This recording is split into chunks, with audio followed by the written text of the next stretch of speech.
Is Jessica Strensrud around the corner? I appreciate your coming in today. Thank you so much for having me. Come on over, put your right foot on the right line. Thank you so much for coming in. I know you're a busy woman, a lot going on in the city right now. And one of the things that we had done was talk this week about the piece that Go Local had put out concerning RIPTA, and your vantage point really is the fair levying fares onto disabled and elderly individuals who weren't paying before, and what the impact on the community has been. So I know there's a hearing tomorrow, lots going on. Yes.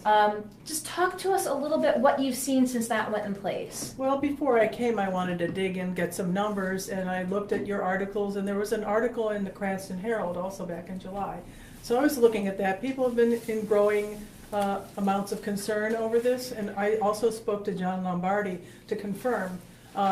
David Norton told me some figures, and I just got some others. I was digging around in the RIPTA fee schedule as well, and I see hundreds of millions of dollars spent on benefits to bus drivers and overtime pay and all that kind of stuff. But me, I volunteer occasionally in a soup kitchen in Warwick, and my church in West Warwick has a food pantry, and I know the numbers of attendees is down now. So I circulated a petition that David Norton devised in the soup kitchen at St. Paul's Kitchen in Warwick. A lot of people were very concerned, and people told me that there are disabled people that can't get to their jobs because of this fare hike and this problem. And certainly, well, the people who were there at the soup kitchen could obviously get there. So now we're going to track down the ones that can't get there. We're going to show up, we're going to do a GoFundMe page to pay Uber drivers or even volunteer ourselves to pick people up at what locations we've identified that are the greatest needs. So I called some community action centers and obtained lists. So we're going to start this to alleviate some of the pain and show that the suffering is really indeed happening. It's not a made-up event or anything. And oddly enough, when I was digging up in the RIPTA schedule, fee schedule, I couldn't find anything about a reduced fare program or how much it was being budgeted. And when I talked to John Lombardi, he said there's no line item. So if there's nothing there to see, then you can't complain, you can't see if it's going up, down, or sideways. So this really needs to be looked at and examined. It can't be a fly-by-night, oh, let's do this, let's do that, and move things around. Somebody really has to take charge. And I found something about somebody named Mike Stenhouse, CEO of RI Center for Freedom and Prosperity.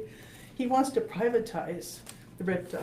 And that scared the socks off me, because privatization just means that they're going to let the market control things. And I want people to be, we all want people to be accountable. And our reps and so forth, our legislators are supposed to be accountable. And we have to start stepping up and paying attention. And I'm doing that as an activist. I'm calling just night and day of these issues that are coming up left and right.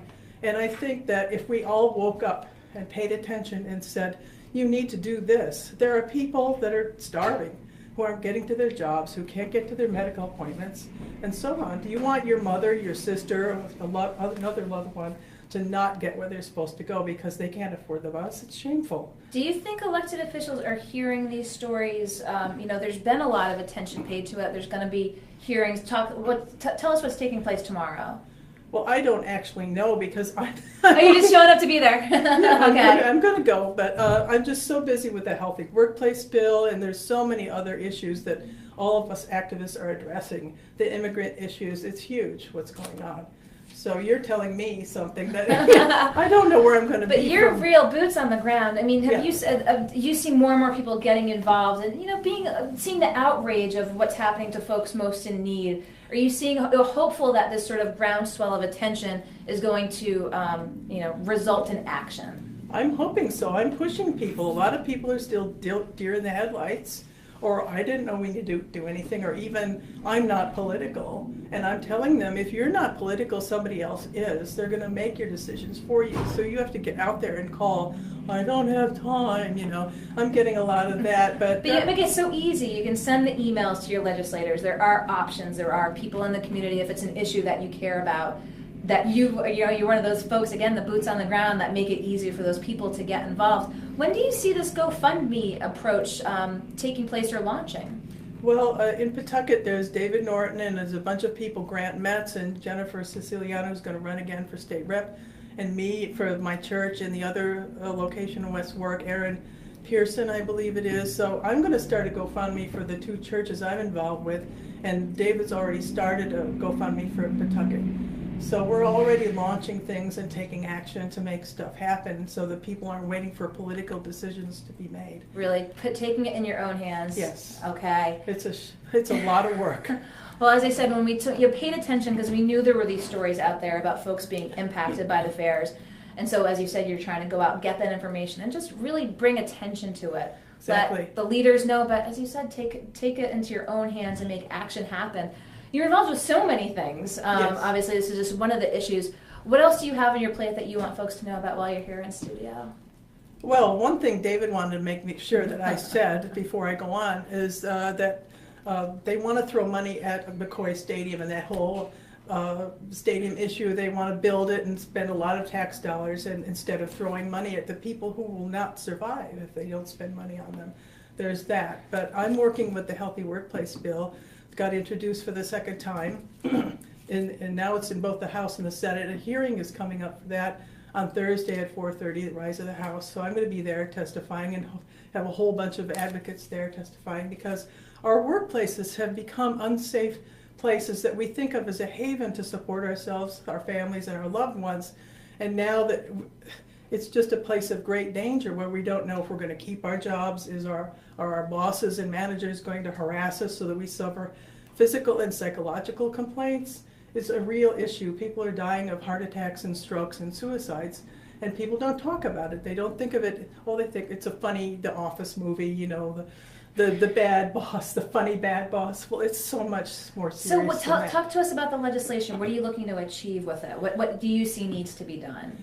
Well, David Yamada of Suffolk University up in Boston has written the bill, and it's been introduced in 30 states now, and it gives targets of bullying legal recourse.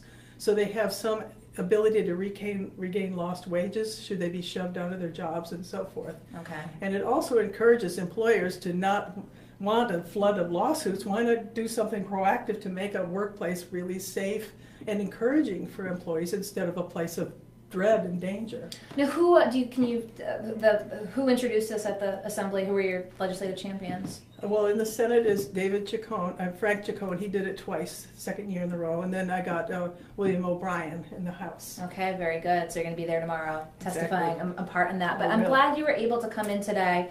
You know, Yes. folks, again, have been talking about the RIP to Fair issue.